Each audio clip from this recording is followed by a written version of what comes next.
What up, Outside Gang? It's your favorite guy, Jungle Tide. We back here for another episode. You know what we do. Outside Gang, this is a special one. I got somebody special in the building. Somebody who, you know, when you talk about black culture, when you talk about black excellence, when you talk about young black men who really put forth good product and good productivity, good energy, good vibes in the air. When you talk about wanting to be in this industry and create at a high level and execute and do it, you gotta mention, you gotta really, and you talk about really high level production for producers, you gotta mention my boy Ness, man. Ness, what's going on, baby? What's good, man? Appreciate what's you up, having bro? I me. appreciate you, man. Yo, oh man. So, you know, we got here from the post. Mm-hmm. Everybody knows. Yeah. But I wanna, you know, we've been talking. I wanna go back a little bit. Okay, let's do it. Okay, so first is let's talk about where you from. Where you born and raised? I'm from Rochester, New York. I'm born and raised there. Born and raised in Rochester, New York. You never lived in the city? Nope. Okay.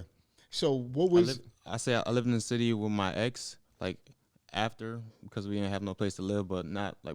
But you never during your adolescence, childhood, No, you never was in the city. Mm-mm. And what was it like in high school? What were you like in middle school, high school? What kind of kid was you playing sports? What kind of kid was you? Yeah, so I was playing sports. I was making beats. I started in 6th grade, but I started in like a urban school, a school in the city where it's predominantly like black kids, and then like 6th grade I went to like the opposite, like just white kids and stuff like that. So like I really had to like adapt.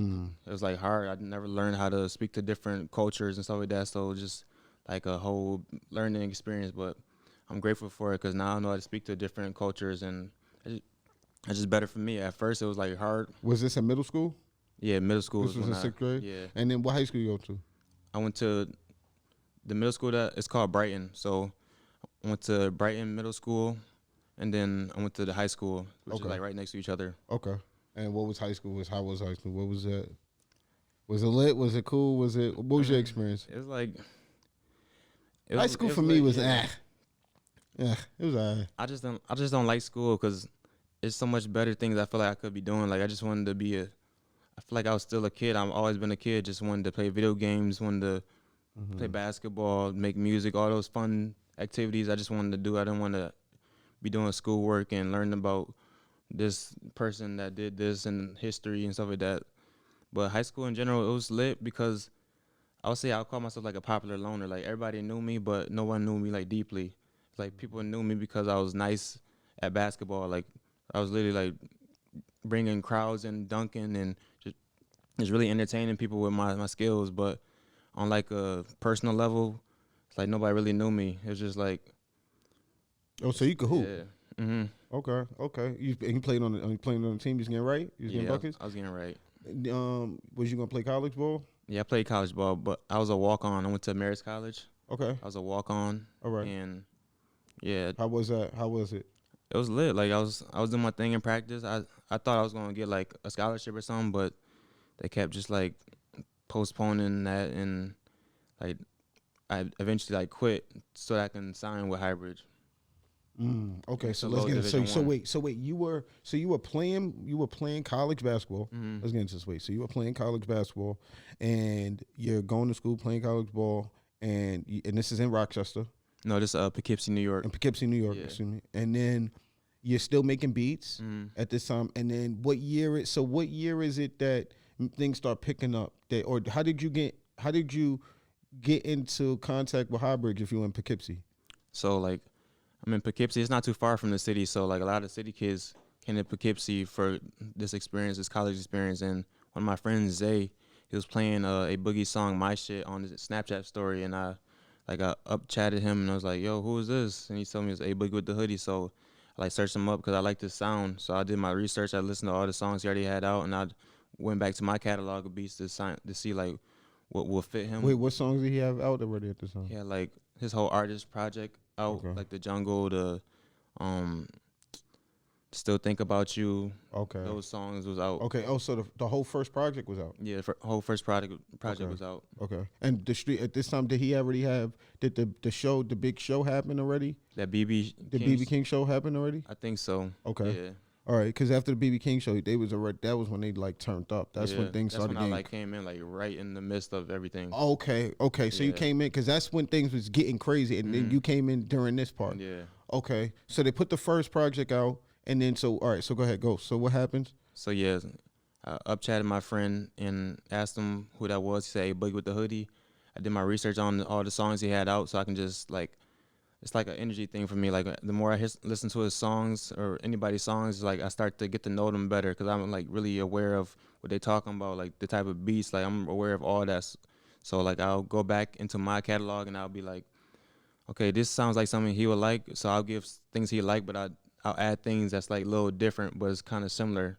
So like that Not a Regular Person was something that like you didn't really hear on his other projects, and so that added that little sauce. But then there were certain beats that sound like what he had already, just to So give him wait, so you variety. say you made like a beat pack that was he would like, Yeah, and you sent it over to him. it was only like 3 beats. I sent it. Yeah, I put 3 beats together that I thought he would use. This was the same day I learned about him, and he had his email in his Instagram bio, and I sent him the email, and he like contacted me back like at 2:06 a.m. And then after that, like everything just it just happened So so then he quick. contacts you back. He said, "Yo, I like these beats. These is hard." He said, he said like, "What's your number?" Mm. And then Oh, yeah, so he just a Boogie hit you right back himself. It was like, "Yo, what's your number?" yeah. And then you sent him your number, and then he called you or someone called you. I don't think I don't know if he called me right after, but like after that, we just been in contact and been like working ever since. So was it? So that's what I'm saying. Did they tell you to pull up, or would they tell you like, "Yo, we're gonna do these songs"? Yeah, it wasn't no pull up. It was just like they liked the beats that I was sending, that I sent, and it was like just saying that it was promising like the connection and working with them. Okay. So then, all right. So y'all in connect. So then, what happens after this? So then y'all talking. Y'all going back and forth. He like y'all like this beat. Yeah. Um, one thing that did happen after that was I think I was in Rochester already. It was like some school break, some college break, and I went to they invited me to one of his shows. So I didn't really know all his lyrics, so I was listening to all his artist songs, so I can get like a feel of like, cause I want to know his songs. I want to know that while I'm at his concert. I never been to a concert before, like, so that was real big for me. So I was learning all his songs. So that's what happened after. Like they invited me to a show where I like met them for the first time. Oh, I got you. I Yeah. got you. And so yeah, so you go to the show, you meet them. What's the vibes? I don't even remember like it's like that whole like after he contacted me, just like everything just moved so quick. I was just So how long before y'all was talking before was they told you to pull up at that show? I, I can't even give you specifics. It felt like immediately right after. Okay. Cause Okay, so yeah, things just start moving fast, right? yeah. And then, so I'm trying to figure out. So then you meet up at this show. When did the first record come about? It was in the summer, so I think 2016, the summer 2016, because they dropped HighBridgeTheLabel Tape 1, Volume 1, and I had just that one song with Not a Regular Person with Boogie on there, and they just had like Don Q, and then songs they had with Don Q and A Boogie, and then it had like Snoopy De Niro, like Yeah, different I people on remember that that. project. Yep. Yeah, And so you had Not a Regular Person on there. That one goes up, yeah. and then what happens from there? Then we started talking about like signing with them. Because you had the biggest. Because that's the biggest. That was the biggest song on the Yeah, project. he did like a whole. Yeah, I think that was the biggest song for sure. Okay, so you had the biggest song on the project, and then they're like, "Yo, we want to sign you because we like this beat." It's like I can't even say specifics, but I just know like what happened after. Like it was between that not a regular person drop and 99 Problems and Messages drop. It was like between those songs dropping is when they was talking about a deal. I got you. Yeah. And then, so then, all right. So then you get the second one drop. Mm-hmm. So do you sign in between the first and second, your first and second drop? Yeah, it was like more towards like because his EP was called TBA, and it had like Vacation, it had like 99 Promises and Messages, it had like Macaroni, Ransom, them songs. Okay. So yeah, And at this time, so you signed. So this is 2016, I think going into 2017. 2017. Yeah, And so then you signed to them. What you signed for 2 projects, a project, no, for 2 years. 2 years. 2 years, yeah. So you signed in 2017 for 2 years. Mm-hmm. And what was it a big check? Was it Because did they pay you off of? Did you get paid off of the Not a Regular Person? How did It was like the contract was like it was weird because the contract it was like Not a Regular Person was in the contract. It was like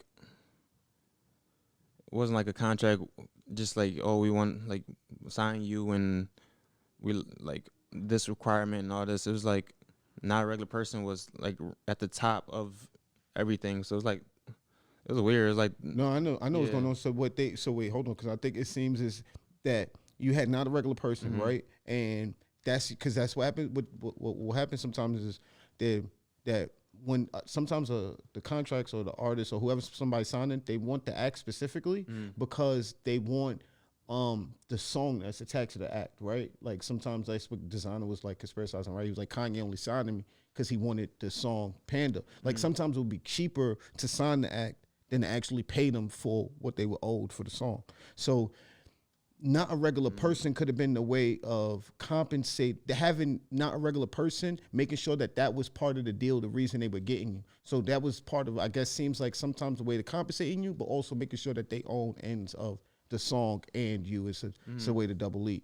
So I was unaware of all that. I was just like, hey. so what did you sign? So they never paid you for Not a Regular Person. They never, when you sent the beat, did they ever send you a payment like, here's for you licensing and using the beat? Okay. So when you signed the contract, it had Not a Regular Person at the top, right? Because that was, I guess, what they were saying they paying for you for, and then what were they gonna pay you for going forward? Yeah, it was an advance for $5,000 for like 2 years. Wait. Okay, so so you paid $5,000. So they paid you $5,000 in advance. That was my advance. That was your advance. Yeah. And they were sent to sign you for 2 years.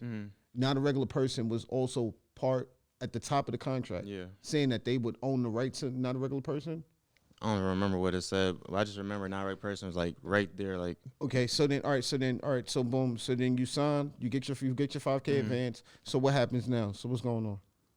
Now I'm more into their circle, like the label. I'm going to the crib, like cooking up around Don Q, like Boogie. I'm just like going to shows with them. Like I'm becoming like more involved in the scene instead of just like sending beats at home and stuff like that. So they're inviting you around? Yeah, they invite me around. Okay, so you go in the studio, you cook up because I heard you on. Can I tell you? I thought again. I tell people all the time, bro. There was a point where I was like, yo, Don is one of the best lyricists in New York. Bro. Yeah, I heard that a lot. He was a bar fest, and so your tag come to my mind. It was like Ness on the beat, and it was like that Don Cannon, because you had that right, correct? Were you on Don's project with Don Cannon? With Don Cannon? Yeah, but that was like later. That was later though, but you were on that though. Okay, all right. So you're cooking up with Don. So you're in the studio, you're cooking up with Don and them, and so what's going on now? So you help putting out songs. Are they putting out records with you?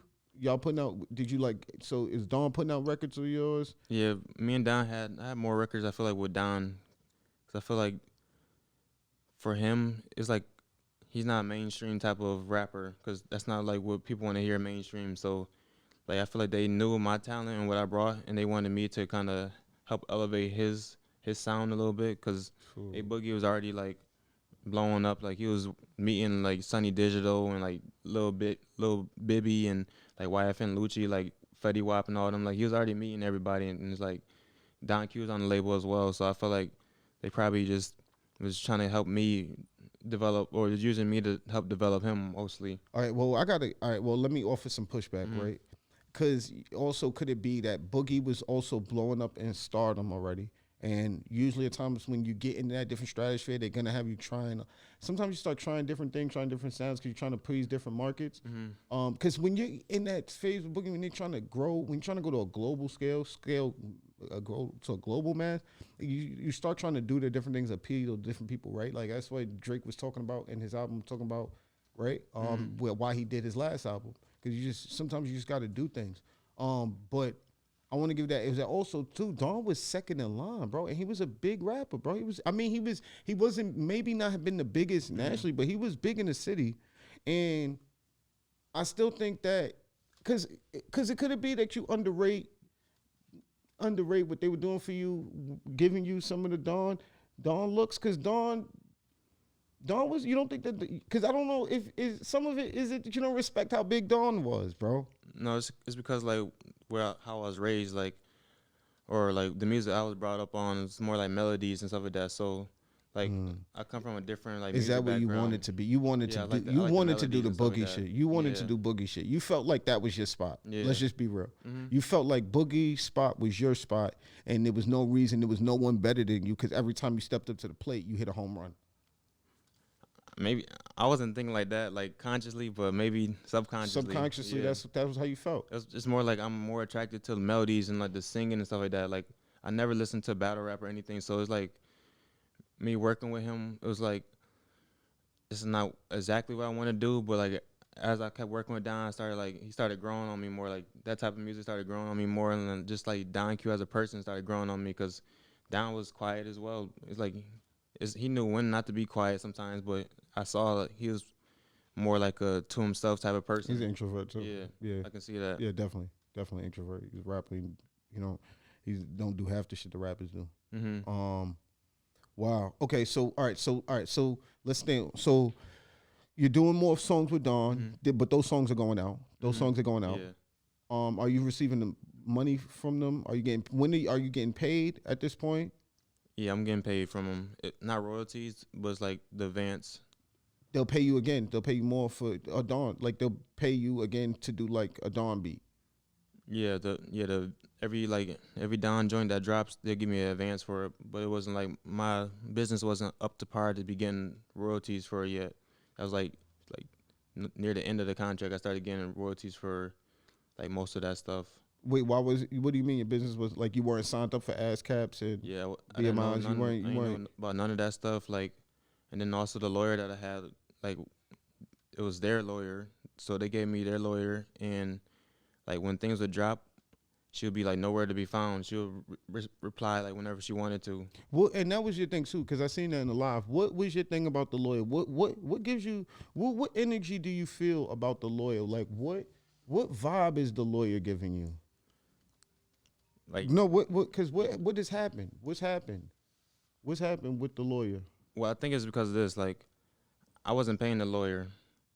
I think they was paying the lawyer, so she's like, she gonna favor them. And you think you would, because she wasn't, well, she was getting paid every time she had to give you a transaction. You know that, right?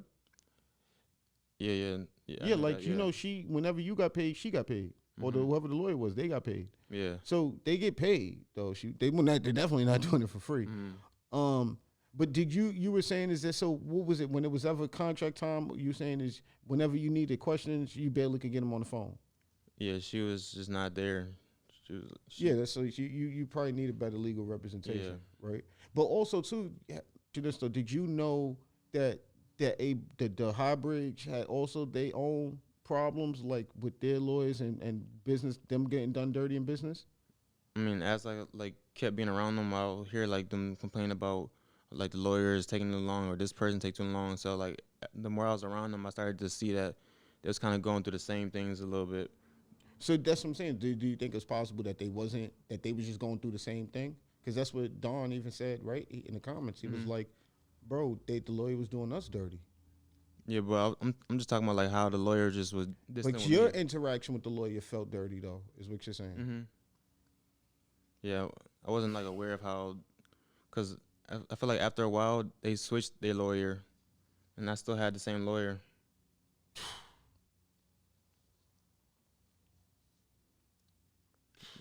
Okay. All right.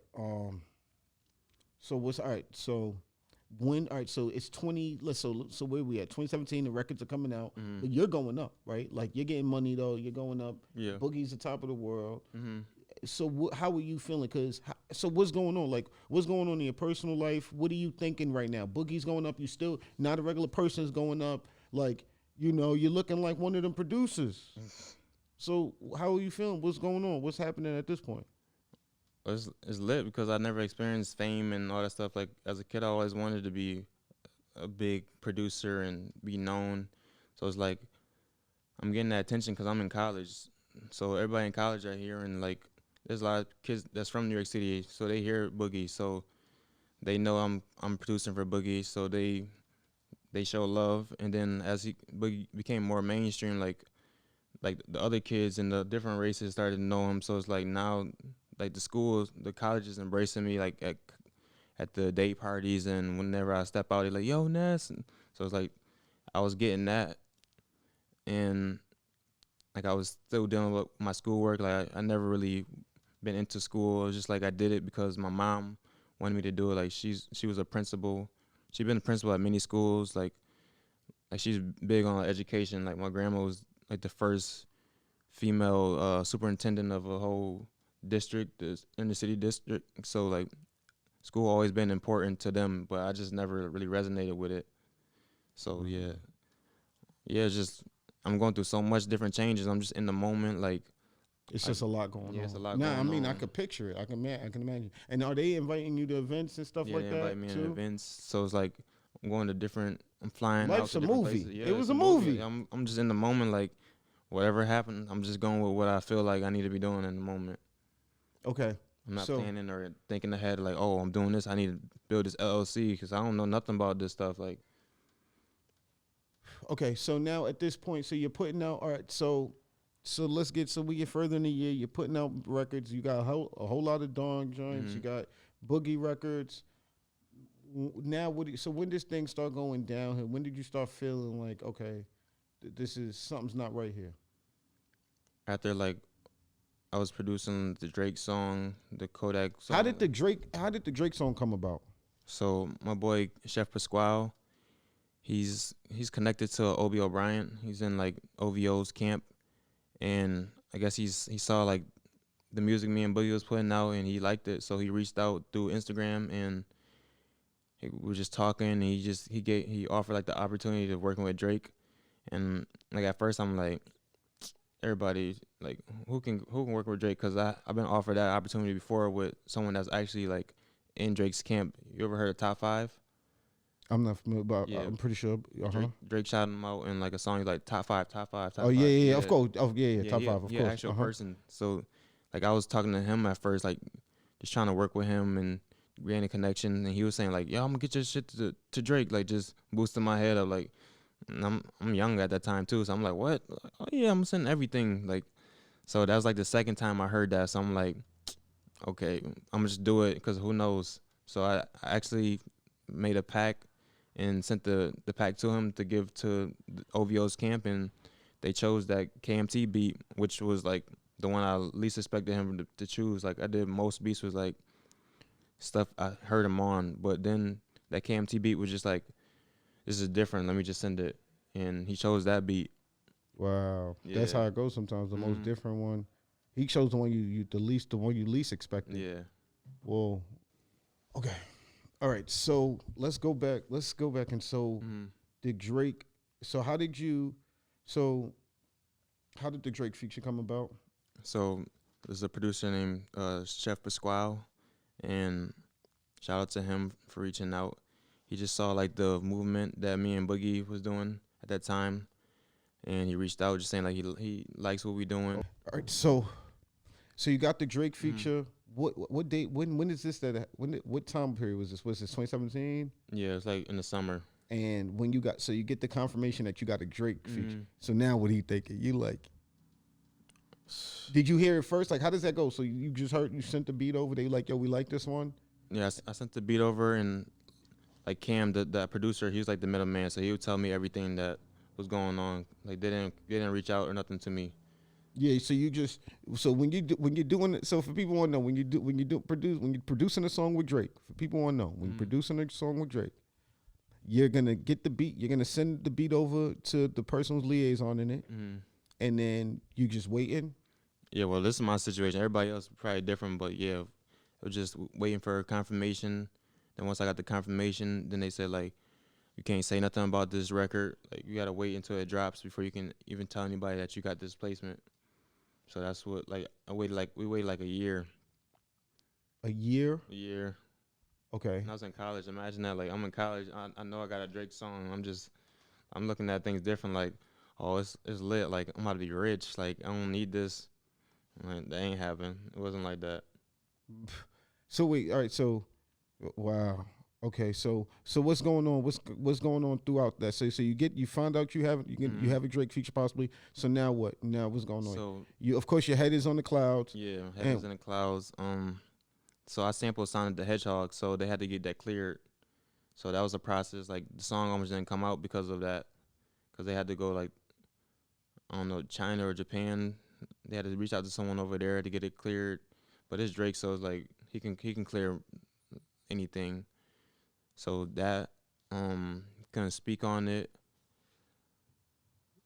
Also, well, when I was able to speak on it once, there was like a snippet. He was in like Amsterdam and he performed the song.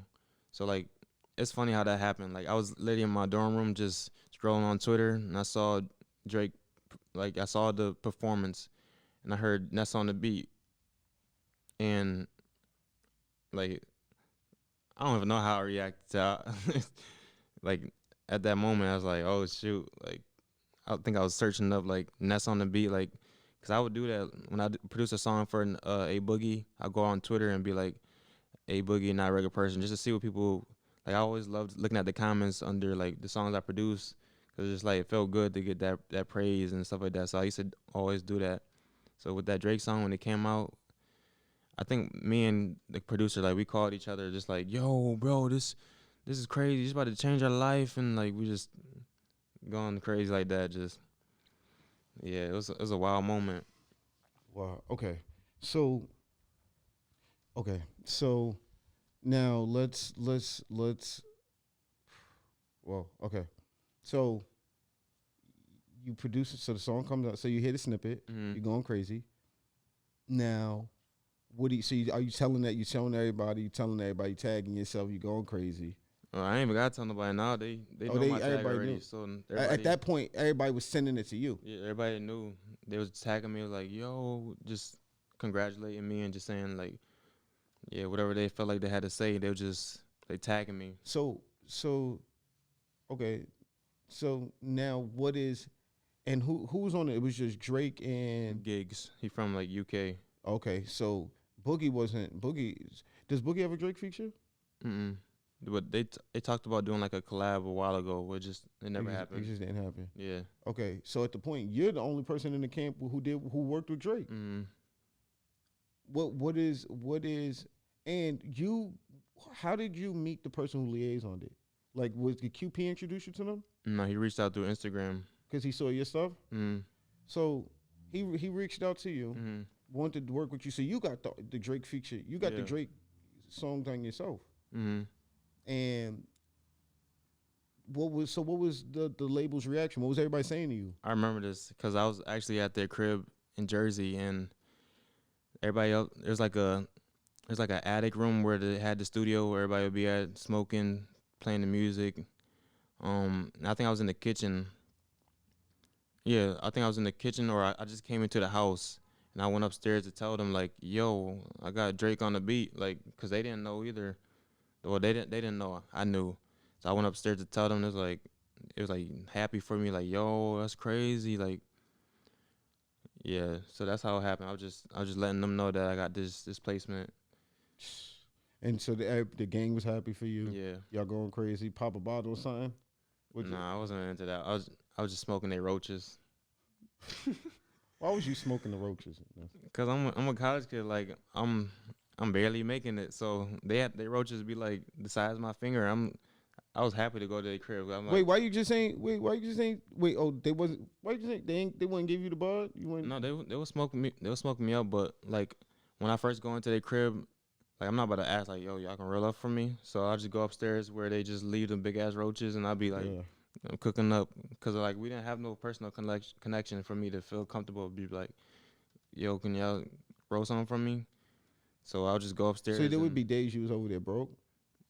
not not broke because I got the 5K from the advance and I wasn't spending on nothing crazy. Like I was just like, because at that time once I got that advance, like I was still in school and like you had certain swipes at the cafeteria, so it was like I don't need to spend too much money. Like only time I spend it if I So you want to get preserved by. You were good with Yeah. saving your money. I made it work. I made that 5,000 work for a year. You made the 5,000 work for a year. Yeah. You made the 5K that they gave you work for a year. A year. Yo. Okay. Yo. Nah, yo. That's yo, see, you made $600 a month. Yo, bro, that's yo, what is 5K? Is that That's like 2 months of rent, bro. I don't know how. yo How much you guys Nah, 5K? I was in the dorm bro? room, so like, Oh, yeah. okay. Bro. So you definitely don't go out and drink. Yeah, I mean, I did, but it was like $5. Like, I wasn't going like every night, and like I used to just wear the same clothes. I had like clothes from high school that I could still fit. I would just wear those. Only time I buy new stuff is like if I'm going out the club with them. Like, I ain't gonna wear like my high school clothes with them. I'm trying to look Yeah, up of to course. par with them. So I was So getting you would get designer your- and all that. That's the only reason I'll be spending money. Okay, so and at this point, but this is 2018. This is when things are lit. Like they up at this point. They've been up. They were up at this point. Yeah, they're up, yeah. And so yeah, and you're still living off the 5,000 though. Mm. And at no point did you ever say like, "Yo, is there a way I could?" Did they know your financial? Did they know that they didn't pay you? Like, did they know you wasn't getting any money? Did you make it? Like, did I had to make it like, yo, I'm not getting paid. But like during the like when I was talking about business, like how my lawyers, like that's how they would know. Like my lawyer is not contacting me back. Like she's taking months when this song already dropped, and it's like I still ain't getting no paperwork. And I ain't getting no contract for the song yet. So it's like I didn't say, oh, I ain't getting no a money. song would drop and you didn't have the paperwork Yeah, or it the was contract? no paperwork, nothing yet. Like it'd be taking so long, and I'd be reaching out and reaching out and reaching out, and then after a while, it's like I'm not about to keep reaching out. Like I'm just And the wasting my song energy. would be out getting spins already. Mm-hmm.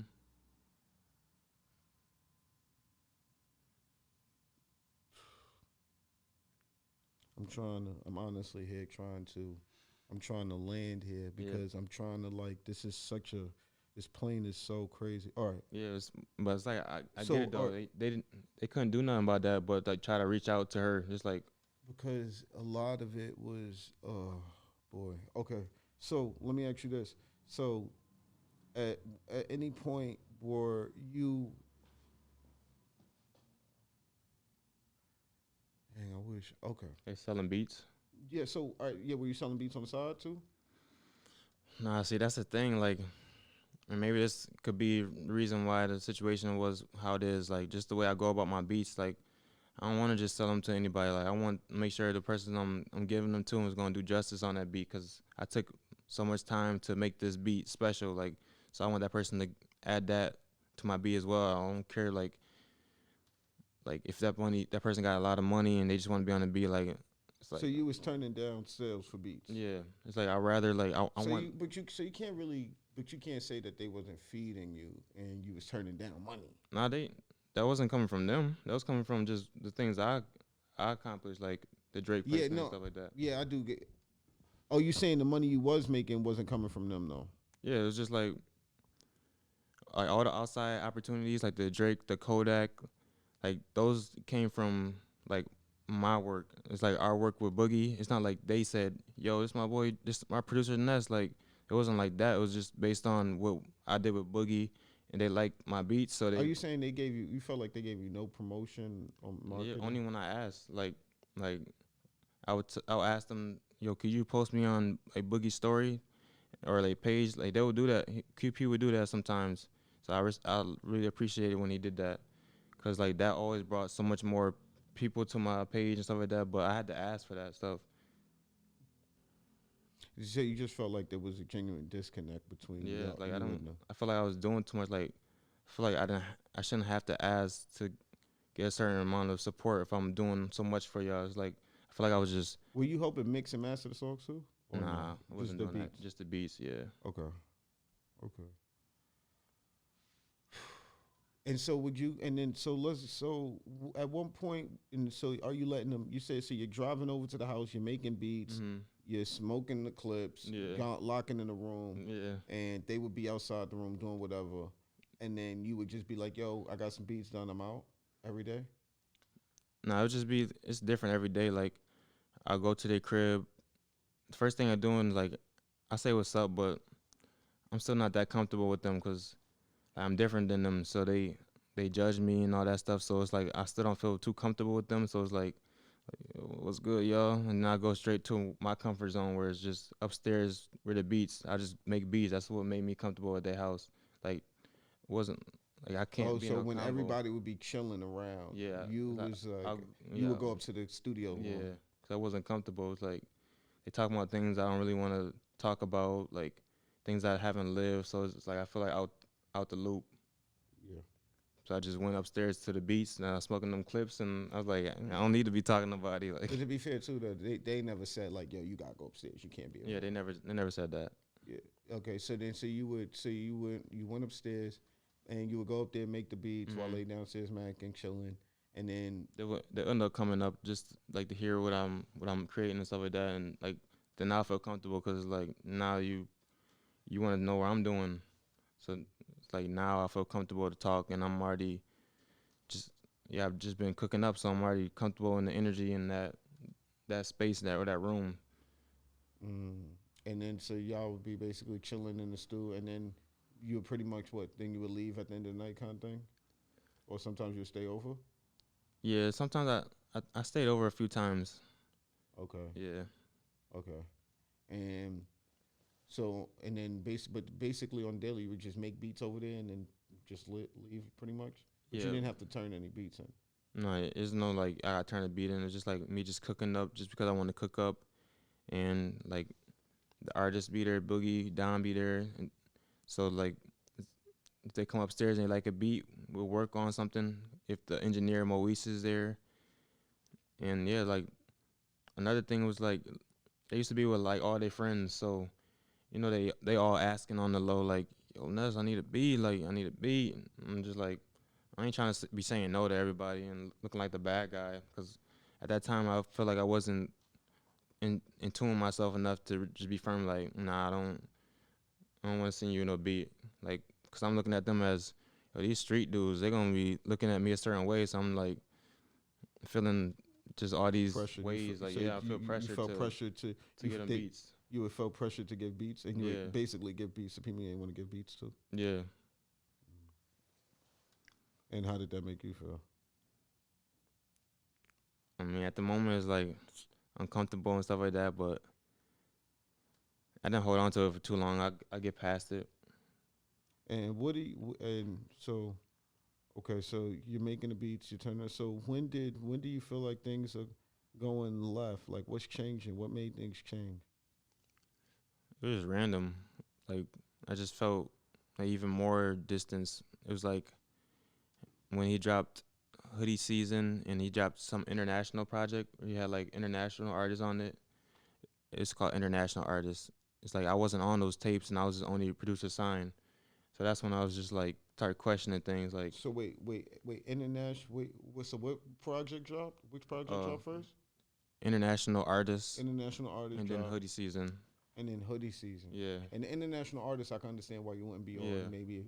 And then, but hoodie season is back to the bag, and that's Hmm. when you were like, wait, hold on, something's going on here.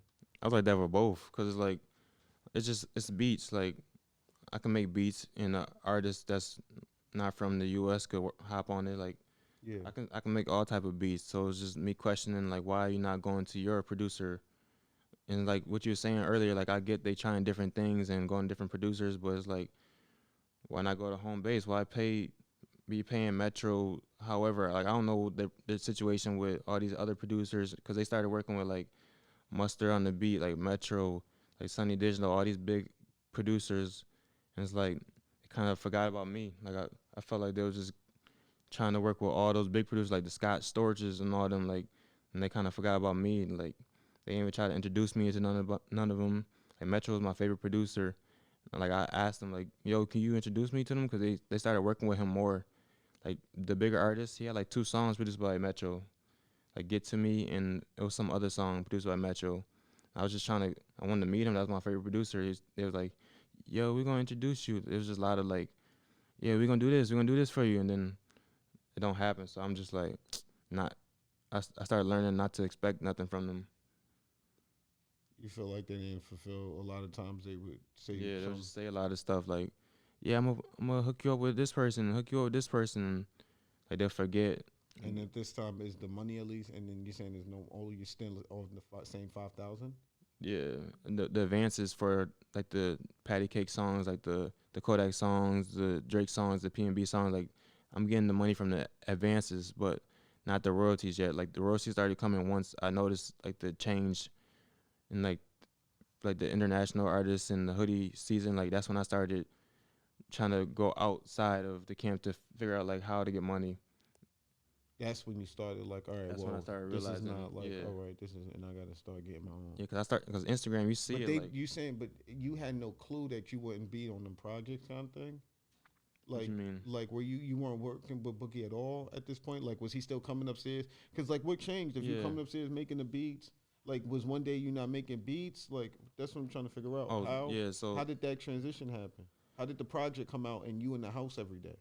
well like it was different. I wasn't there. It was like towards the beginning. It was like I was there more often, and then after a while, it's like I'm not too sure what happened, but it's like a certain distance came, and I wasn't going over there much. Like they wouldn't answer my calls or my texts. Like when Don Q was like backing them up, like they wasn't answering none of my texts for a while, and so it's like they're not answering my texts. This lawyer is shitty.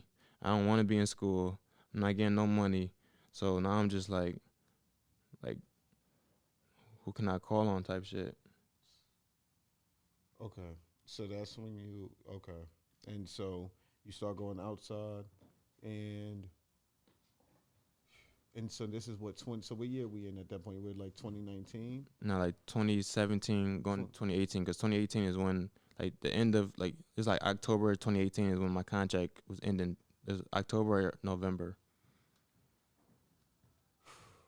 And you at this point you're thinking like, yo, this is and you're thinking at this point like, yo, okay, 2017 to 2018. You're thinking so you in college yet?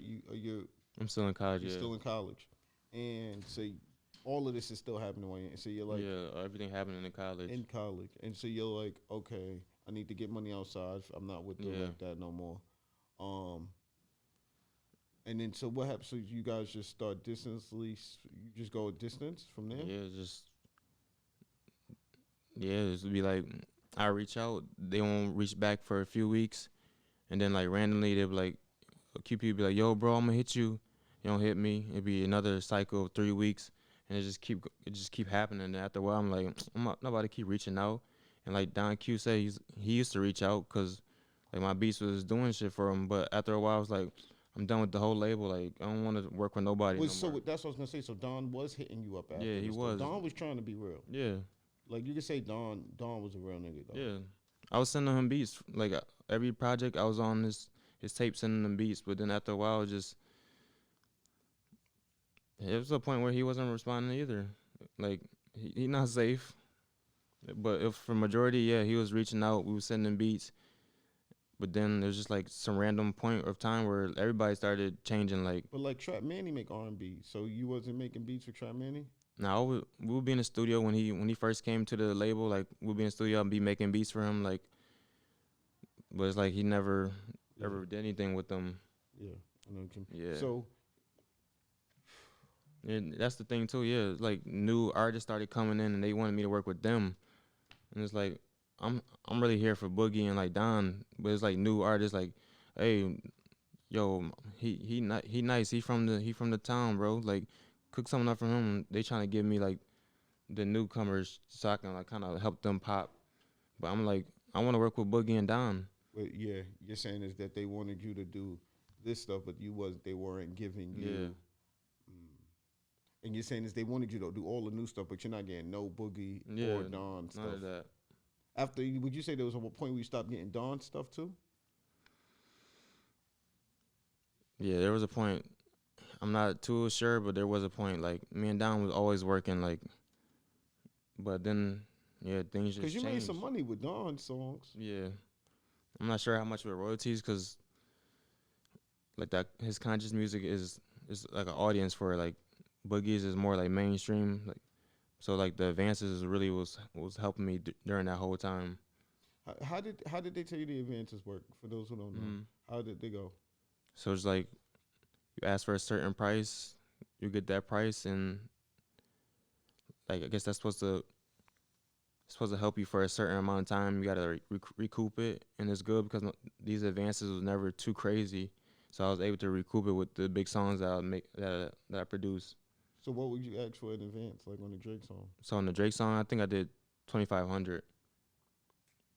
You got a $2,500 advance. I thought you said 25,000. Nah, Yo, like cause my thinking on it was like, yo, this is an opportunity. Like me just being associated with Drake is like bigger than like how much I'm asking for it. Like if I ask for too much, he can go to any other producer. He can be like, all right, you asking for too much, next producer. So that's where my mindset was at. Like, yeah, that's where my mindset was at. Like I could have definitely been like, yeah, 10K, like, but he could have just been like, nah, we don't need them. Like, let's get another producer. And so then if you were getting $2,500 advance for the Drake, yeah, what would you ask for a Don? I wasn't like for the in-house. I wasn't asking for a certain amount. It was like they would just give me a certain advance, and I was just like, I was cool with it because it's like I love them more than this music. But I'm saying that advance will be for what? Like they give you what, like $1,000 for? Yeah, like $1,000 And that advance will be for what? How many songs? Or for like each song. oh, so you could get like $1,000 advance for a song, each song. Yeah, How many Don songs do you got? You got a lot. I say I got like 7. 7. So you would probably say you made about 7,000 in advances, Yeah, with Don. Yeah. and in the year you were working with them. Yeah, and then like as all this stuff is going on, like And what is your parents saying? What are your parents? What is your friends saying? What are like your homies I don't saying? tell nobody about this stuff. I never told nobody about any of this because it's like I don't want to put a burden on them, and I don't want to hear their mouth too about like, oh, you need to be doing this, you need to be doing this, like. So I'm just going through all this because I don't want to, like, because they don't know about the industry. So it's like if I tell them about what I'm going through, it's like how are they gonna really help me? They just outsiders. So it's like I'd rather just go through it and figure it out. Seems like this has been a painful experience. Yeah. What when you speaking to pops? What talking to pops, because this is a lot, bro. This is a lot for anybody to endure, bro. It's and I understand that a lot has happened in 2 years, bro. But talk to me from the angle of trying to seek advice. Did you ever seek advice? Talk to pops. Talk to maybe an older brother. So Only person that I talked to was the guy Chef Pasquale that like gave me the opportunity with Drake because we was both like we produced that PNB and Russ song Issues together, and we was both facing the same problems. So it was like we was going through the same thing. So we was talking to each other, like discussing like, yo, bro, like we're not getting this and this, and then like our grandmas died around the same time. no, take your time, bro. This is no, it's real. Yeah, our grandmas died around the same time.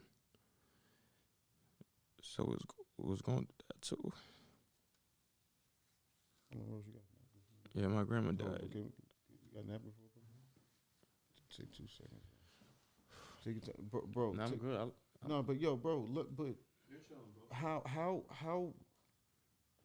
So when, cause you a lot of what it seems like is, bro, is that you didn't even seek to talk to anybody. You were just taking on traumatic hit Yeah. after traumatic hit after traumatic hit. But that's cause like now realizing because of my childhood, like And this industry is Yeah. a grown man. It's not something you should just go Yeah. in by yourself. Going in trying to learn it as a college student. It'll teach you. It'll Yeah. teach you. I just came in like genuinely just like, hey, I want to create and just make great music. That's all I care about. Wasn't caring about no money, no business. Like I knew that stuff would come. Thank you, bro. But I was just focused on like purely just creating. That's why business was like draining me. Like school was draining me because all I care about was just like genuinely creating. So like the school was just like I don't want to be doing school. Then I got to do the business. And Like, how were you?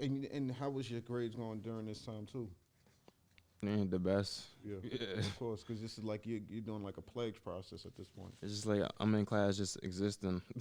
I'm over here thinking about I got this contract to do. damn, they still ain't hit me back. And then, but it's like opportunities is still coming for me, even though they kind of distant. It's like I got a Genius interview where I produced that song for Kodak, Patty Cake. I got a Genius interview, so that helped my name. And then producer grind is like for producers. Producer grind reached out and I did an interview on that. So it's like I'm getting my own opportunities just based on just me being me and the work that I'm doing. So like that helped motivate me too. But like during this whole situation, it's like I was getting burnt out and it's like my beats wasn't sounding the same too. So that's like even more like internal stuff going on. Yeah. You felt like the beats wasn't even coming out good. Did you feel like it was a time you got a slumped in beats too? Mm-hmm. Cause I was taking on too much stuff.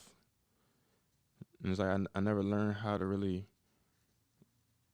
I won't say I didn't never learn how to reach out, but it's like learning like now, just how my childhood was like being a crybaby, a very emotional person, and coming from like my dad was very tough on me, and like he didn't allow me to express my emotions, so that it made me go internal and not want to like even ask for help for things, because like me asking for help is in his opinion, in his view, is like me kind of crying out, like being the baby. So it's like I didn't even want to reach out to anybody because I didn't want to receive a certain like reaction from people. Right, right, right. Oh, and so you feel, how does, because in our community they don't really, they'll call you like they like to, even in the comments, right, under the video, people are like yo, man up, like take it on the chin, like we come from like a hard rock culture, but we also come from a culture that no one get therapy. Yeah. And we also promote a lot of things that's like harmful to us. Yeah, nobody know how to heal. That's just come from lack of therapy. You know what I'm saying? Mm-hmm. So, bro, it's nothing wrong with that, bro. Yeah. There's nothing wrong with that. And you were a young man going through a lot of shit, bro. Mm-hmm. Let me ask you this. What was, did you feel like being in the industry? A lot of people feel like, it's a lot of, because it's a nightlife culture, a lot of feel like it's a dark forces, dark energy. Yeah. Did you feel like did you feel like it was a dark energy? Because you talked about becoming spiritual after, what led you to a spiritual awakening? Like everything that I was just mentioned, like going through, like, and I started adapting their life, like the more I was around them, I started doing, like, becoming like more of them, like smoking every second.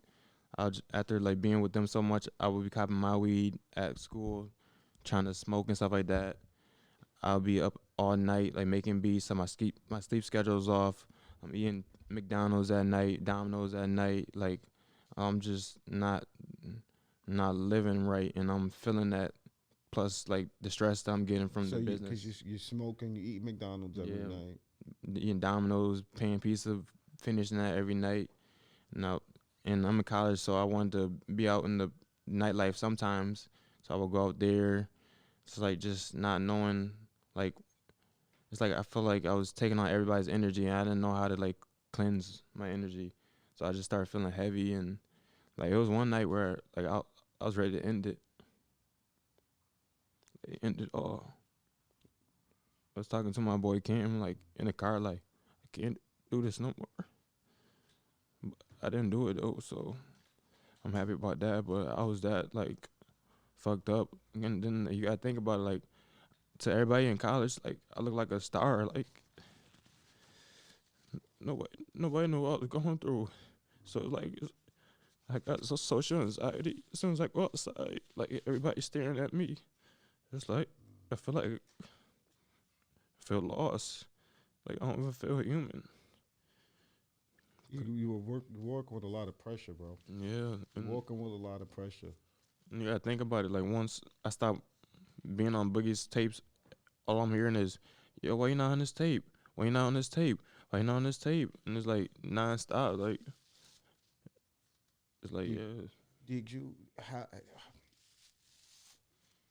because this is such a tough situation. It feels like, did you ever what so till this day, and that's kind of my question about from that Instagram live, like so till this day, did you ever, because we already established that you feel like you had money missing, business missing, business things weren't really always the best right with the team, but did you ever seek any like therapy, consultation, talk to anybody? Did you ever, besides like, did you ever get to really flat out just talk to anybody about all the stuff that you was going through? Because it seems like this is all a collaboration too, right? Because you know, because you were telling me off camera, right? Like I was asking, you were saying is that you didn't get a chance to finish right school, and it was like it's like when you think about the how it ended with the high bridge and how you just and then school, because school was so stressful. Does it feel like though you can that you were wrapping the energy so close together that you were just almost ready to just trying to get rid of those energies? Yeah, I was just trying to distance myself from like everything. Like it's so simple that I have class, but I'll be overthinking like I'm going outside and people are like, yo, Ness, and just want to talk. I don't want to talk to nobody, and I don't want to seem rude, but I just don't feel like talking. Everybody like know me at school. They want to talk to me. I don't want to speak. Like I'll be in my dorm room like overthinking when I'm about to go to class. Like just like, all right, I gotta avoid these people. Like it was just I was like so. And Like, it was a lot of pressure because it was really, it felt like the clout pressure, right? That clout was it felt like more because it felt like you were known, but you Yeah. didn't feel like you felt like, because this what I'm saying, bro. It also sounds like a little bit deeper than heartbreak or like some depression too, because you were known and you might not have the most money, but you had some money. Yeah.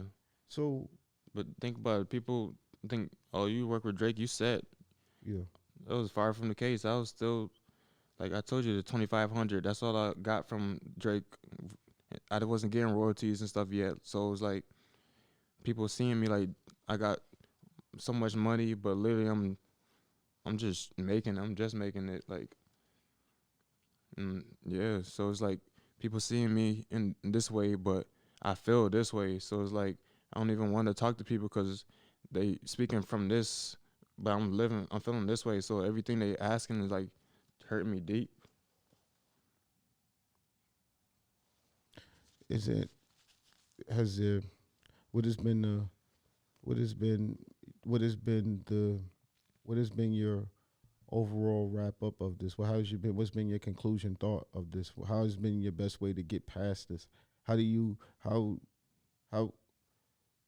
because I'm gonna be honest, bro. It's how do you do it if you don't plan on going to therapy? Like, how do you get past this? You get because it's traumatic, bro. You went through a lot of traumatic things. That's what my spiritual awakening was. It's just learning that because you hear the things they be saying like all the evil shit that going on in the industry. Like I never experienced that, so it's like after I left the industry, it's like I started learning the other sides of like what people say like, oh, they sacrifice people and they do this and stuff in the industry, and like I wasn't aware of that type of stuff. So it's like because my experience is mostly I'm in college and I go with HighBridge and them to shows and stuff sometimes, but I wasn't that deep where I'm like I'm in the industry and this label telling me I gotta do this. Like they never told me like I need to be here at this time. So I appreciated that about them. Like they allowed me to work with other people. They allowed me to be free. It wasn't like, oh, we need you here now. Like so it was like they allowed me to be free, and I appreciate that. But it's just it was. So you're saying is Hybrid, you didn't get to feel none of you didn't feel any dark forces. Yeah. You just had a pretty much a regular, because you felt you were more on the outside just putting in work. Really. Yeah, that's how I felt. I never got too deep in it because I was already distanced because we don't share the same personal experiences. So I just always felt distant from them. And that's why I was just business, like the cooking up and creating was just everything for me. That's like I felt close. Why do you feel like? And why? Because also is another thing they wanted me to bring up too. In your live rant, you mentioned like you was like they wasn't living. They made fun of you for not living the same lifestyle as them. You felt like they would trolled you a lot. They roasted you a lot. It was like every day I'm with them that I got that like just the way I dress. And you said Now, you also made they was like making fun of your sexuality. mm, You felt like, did you feel, how did, was it, but this I'm saying is, was it regular roast jokes, bro, or were they trying to cut deep? Do you feel like? well, it's both of them. Like, there's a certain intensity with their regular roast jokes. It's not like it's the way they say it, the way like it's a lot of factors to it. It's not like if me and you was talking about that, because I really I feel like I have a certain sense of who you are, but with them it's like I don't really know them like that. So it's like I want to know them and I want to work and be around them. So it's like I was doing that so I can have a connection with them. Like I didn't know how to personally get close with them besides like creating music with them. So like me creating music with them was like me thinking I was gonna get a closer like personal relationship. So I was looking at them as brothers. So it's like that's why their words hurt me deep.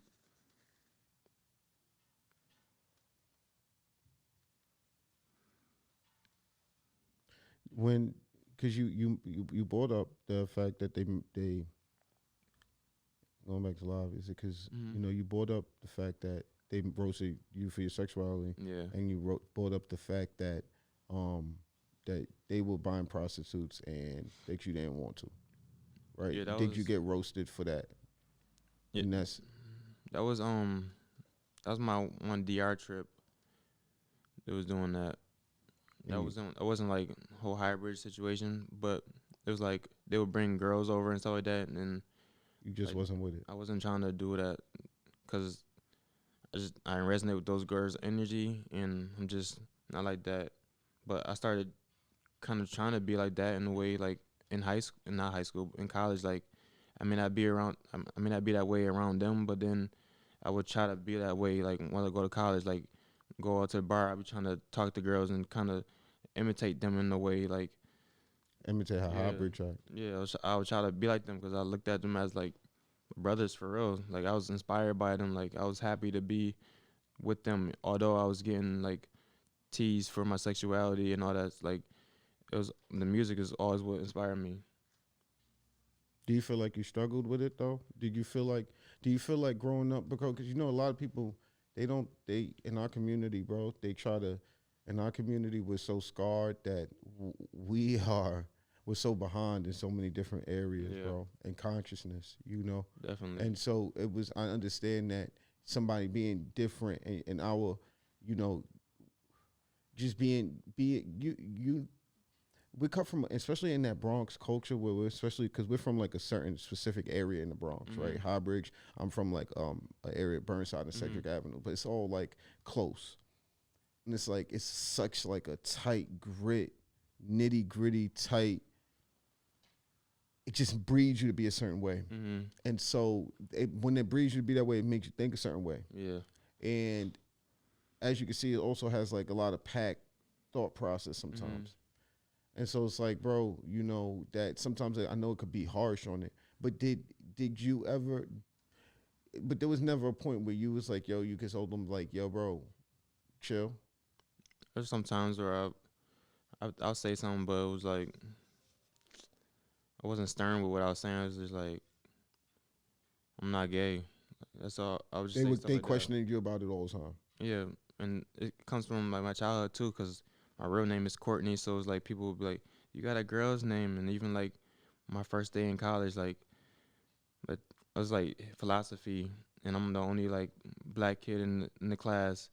So the teacher's like, "Courtney, are you here?" Like I raised my hand, and he's like, "You're not Courtney." It's just like lot of little situations like that made me like reflect and just be so self-conscious and so like ever since a kid I've been like very aware of myself, like to like where I don't feel like I'm a kid. Like I feel like I'm more aware of myself than adults are aware of themselves. Like I was so like internal where I was aware of. Oh, my mom would come home at 3 p.m.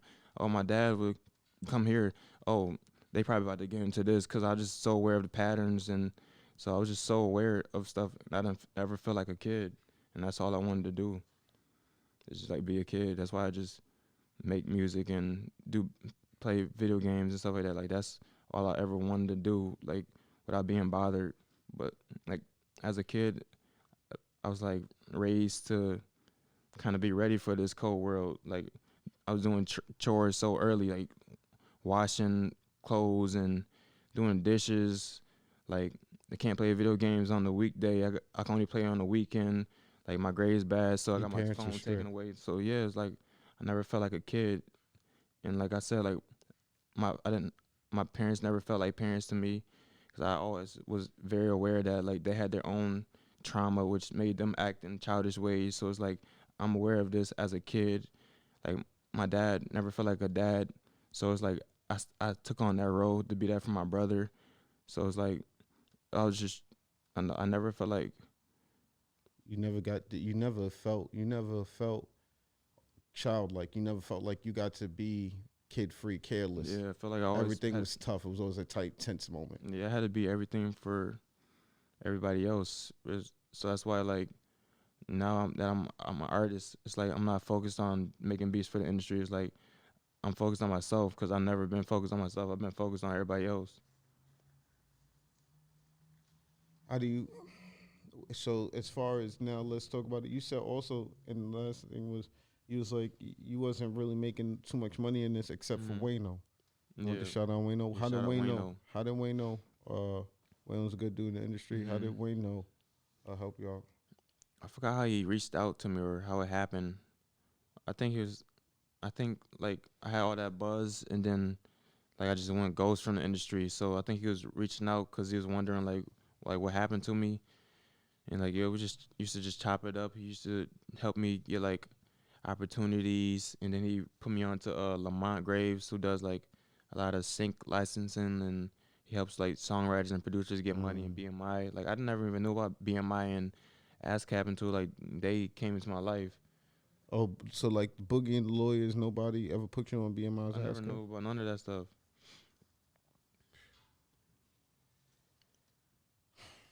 Man, And like I still was like, I was upset with them, but I still got it because like we're all new to the industry. They come from this lifestyle. They may not have education on this, so I was still like, I get it, even though my feelings hurt. So I was just going through it and trying to like solve it within myself. yo, because I don't mind saying this on camera, bro. You need therapy, bro. We all need therapy, bro. We all need therapy, bro. Like, let me tell you something. I can tell you some traumatic events about me in my life right now. Okay. You get what I'm trying to say? Like from crazy things to where like, man, crazy. I have a crazy family situation. You know what I'm saying? Absolutely insane. And so we're at the point where I don't go around even people like my mother because I'm so scared of reliving and rehashing so much trauma, and trauma can be passed down, and I don't want to take that trauma and passing that energy down to my daughter and be around my daughter. So I said to say, bro, we all need therapy because we got stuff we have to, from our childhood that we have to get through. Yeah. Because you've been through some stuff, bro. You've been through a lot, bro. You've been through a lot. I got like a different mindset. Like after my spiritual awakening, like my mind is different. Like I see everybody as like gods and goddesses, like, because like in the Bible verse it says you like you're a reflection of God. It says that I don't know the exact thing. And I started going deeper into everything, like how we got 70% water in our bodies. The earth has 70% water, and how we got billions of cells. There's billions of people. So it's like we just reflect our internal, like what we seeing is just reflective. Yeah. So I feel like, how is somebody that's in therapy gonna teach me more about myself? Well, it's not. So going to therapy. So what it would be about is it's not necessarily, and I think there's a big misconception about therapy in our community too. So what it is so like you said, right? Well, okay, but like this. I like that you went there. So you said 70% of our body is water, right? Well, and then you also know, well, what's the rest of our body made of? Bones and molecules, etc. The bones and the other atoms that they can also have water in them. So our body's really mostly water, just like the earth, right? Yeah. That's where you get. Well, also, what does water contain? Memory, right? And just like what can be and what goes into memory? Trauma, traumatic events. So when you go through something traumatic, bro, you know how you start to relive it? Yeah. That's because that's in the water, in the memory, in the water. And so we say that is to say therapy, because we have things that we held on to that you don't even remember. Like, let's say you get through this hybrid thing and you understand, you get to a good understanding standpoint with it. You come to terms. There's still stuff that you might not even remember from 3 years ago, 4 years old, 5 years old. That's traumatic. That's curving and altering the way you move. That's what therapy. It helps us get through some of these things, so you don't have to have a lash out later about, because a lady could ask you, say bump you, saying excuse me, and you don't even remember, like, oh, your mother bumped you too hard when you was younger, and now you're lashing out on her because that's what your mother did. You can get through some of these things with therapy. It makes life a little bit easier. And so for our culture, that's why it's just about having these convos. A therapist is just somebody who's gonna listen and knows how to draw out so you can say what you need to get out that trauma. It's not about them being great or anything. It's just they're the person. So because the world's so busy, there's billions of us, no one has time to sit down and talk and listen to your problems. And then if you do, you don't want to just listen to some bozo. So you just want to sit down and talk to somebody who's trained to this, and so get it all out, and they just let you get it all out, and that's how you deal with it, and that's how you grow, and that's really when the consciousness starts to evolve. The spiritual awakenings really start to hit, and you start to get in tap with who you are, the earth, why you're here, what's your purpose, So, and like that's you gave me a different perspective of it. Yeah. And I think that was but yo, bro, man, you've been through a lot, bro, and I appreciate you having me on the show, bro. Thank you for having me. Real quick too, for the people who want to know, so what type of time are you on right now? If I'm an up and coming artist, how can I contact you? If I want to beat, like, what can I do to get a Ness beat? Just gotta. Cause you say you don't even work with everybody. It sounds like. So how do I get a Ness beat right now? It depends on the circumstance. Like, a lot of people just hit me up like, yo, I want beats, but that don't make me want to send you beats. Just like, everybody can send that. Like you're not showing me like you really want them. It's just like I want them because they hot. Everybody else like them. Like that's the kind of perspective I be looking at it. Like for me, it's like energy. So people be asking for beats. It's like I want to get to know this person better before you get on this beat. Like, because this beat is really like I spend time on it. Like it's like a kid of mine. Like, I'm not about to just give my kid out. So it's like I want, like, if let's say I'm giving my kid out for foster home or something like that. Like I want to get to know this foster parent. I want to make sure you got the right energy and you're gonna make sure this kid grows to be something. So that's how I perceive like my beats. I'm not gonna just give my beats to any old person and they just say some bullshit on it and now this beat, it's like. So wait, I like that. I appreciate that. I bet you real musicians appreciate you for that. What do I do though? How am I supposed to build with you? Give me an example though. Have you built with somebody? Tell me, what should somebody do? Come with you and say, yo, I got bread and a good story? Like, what do I do? Just the person gotta show me that they really just like support me. They want to like you get to know me. Like you talking to DM. So like this is how it goes a lot of time. People ask me for beats. I don't want to just say nah. I'm not gonna send you no beats. So I'll be like when the time aligns or I say something like that, like to kind of make it more smooth, not like harsh. Like nah, I don't feel like sending the beat right now. So I would say something like that. So after that, like how they respond kind of shows me a lot. So a lot of people will be like, I get that.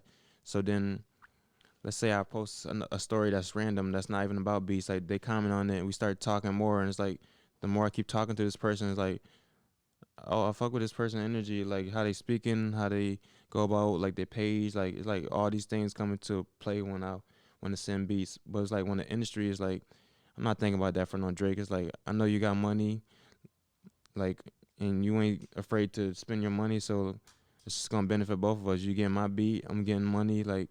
But when it comes to people, I know not everybody is Drake and they got that much money. So I try to think in a different way. I'm not trying to approach it like. Yo, but hold on. You know what else though? I'm sorry, I gotta call something out. I just thought about one more thing though. So you were getting like $1,000 advance for a Dawn song, right? Yeah. But got $2,500 for Drake. Yeah. And then got how much? What was like? And then you would get about the same thing from Boogie, or would it be the same 1,000? Yeah. How many Boogie songs you have? Like 4 or 5. How many plaques do you have? What's your awards? How many awards you got? I got the More Life album that's triple platinum right now. I got Not a Regular Person that's platinum. I got Say A is platinum, and then A Boogie's Bigger Artist, which Say A was on, is platinum.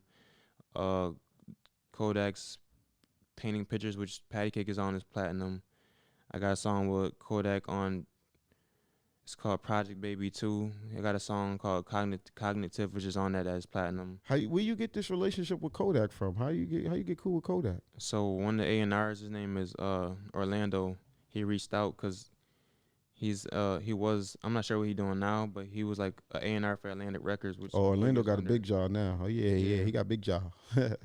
Shout out Orlando. Yeah. Shout out Orlando. He helped a lot with that. Like he was like he wanted me to send beats for Kodak, and I sent beats. Like that's a whole other story too. Like the engineer, because Kodak was in jail at this time, so they didn't even really promote that album like that.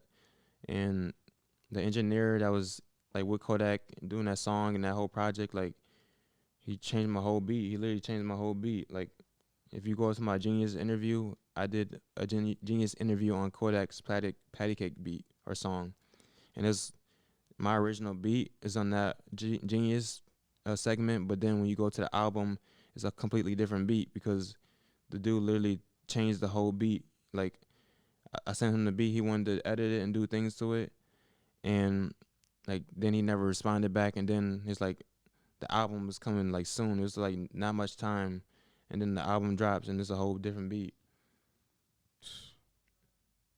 Yeah, But you still got credit. yeah, I got credit. But it's not the beat in Yeah, the song you wanted. Yeah.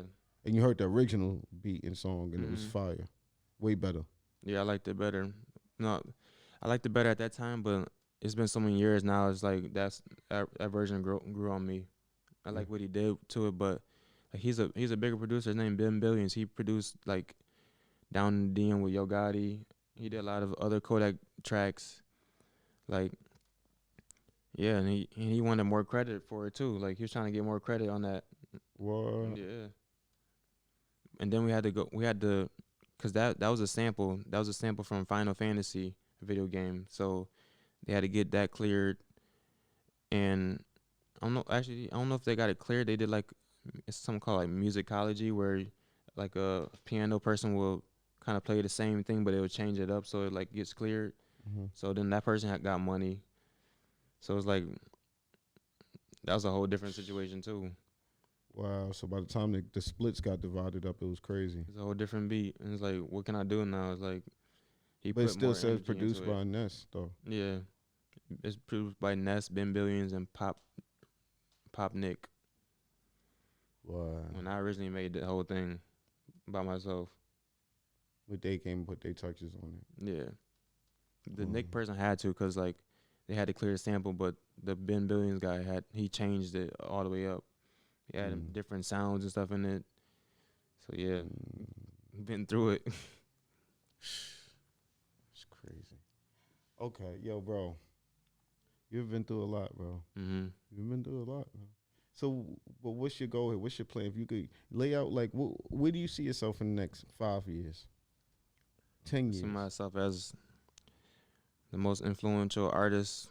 I'm bringing a certain style of music to the world that nobody ever heard, and it's allowing people to be themselves and not be afraid to like express what they do or like their lifestyle, their traumas. Like it's freeing people from thinking that they only gotta do drill and talk about this or do this and talk about this. Like the music that I be making is like no genre. I do a pop song, I do a reggae song. Like The everything. drill stuff be too much for you sometimes. No, I like it sometimes. Like it's a certain vibe. Do you make but drill beats? I've made a few, but they got their own like unique vibe to them. I just feel like You put them out. You sold like somebody hopped on them. no, I haven't put them out. Actually, my tape, I put like a drill beat. It's just a beat. There's no lyrics on it. I just wanted to put that because I know people like drill, and it's unique. It's like a mystical type of drill beat. I need to hear that. Yeah, it's called Submarina. Yeah, I need to hear that. I'm gonna show you it after. Yeah, I need to hear that off cam. Yeah. Yo, Ness, man, I appreciate having you on, gang. Thank You you, know bro. this not the last time. You know this not the last time, bro. It's the We got to, beginning. we got to have you up here a lot more, bro. Bro, you said different sound, bro. Different. You're refreshing, bro. And I just think that you've been through a lot, crazy story, but you got a whole lot more life to live, Yeah. bro. Don't let that shit. Don't dwell on that too much, though. For me, all right. Let me just know, like, maybe not the career you've had though. You've had a pretty big one, but I've had a crazy career. I've helped make artists, been part of artist career, and got pretty much dropped too. Like, you know what I'm saying? And you just got to move on and act like it never happened. And I'm here, and to be real, it's part of my story. Like anybody who knows the artist, knows me, knows we were together. It's cool, it's part of your story, bro. Yeah. I'm saying this. embracing Who? What you got to look at that is from now going forward is who got that chapter 3 and 4 in their book. Like, oh yeah, I was part of their boogie story too. Yeah. So it's just part of your story, bro. Big Show, man, Outside Gang, you know what we do, man. We bring them specials, man. Tap in, follow Ness, man. Make sure y'all go and tap in. It's not going to be easy to get them beats. No, it's not. No, it's not. I'm just letting y'all know now. And please, Outside Gang, please don't DM me saying, yo, I saw you sitting down with Ness. You think you could. It's nothing I can do. It's not easy to get them beats. He has a lot of plaques for a reason, bro. Man, Ness, I appreciate having you on, Thank you. brother. Thank you, man. Outside Gang, I love y'all, man. It's your boy Jung Ty. Love y'all. Bow.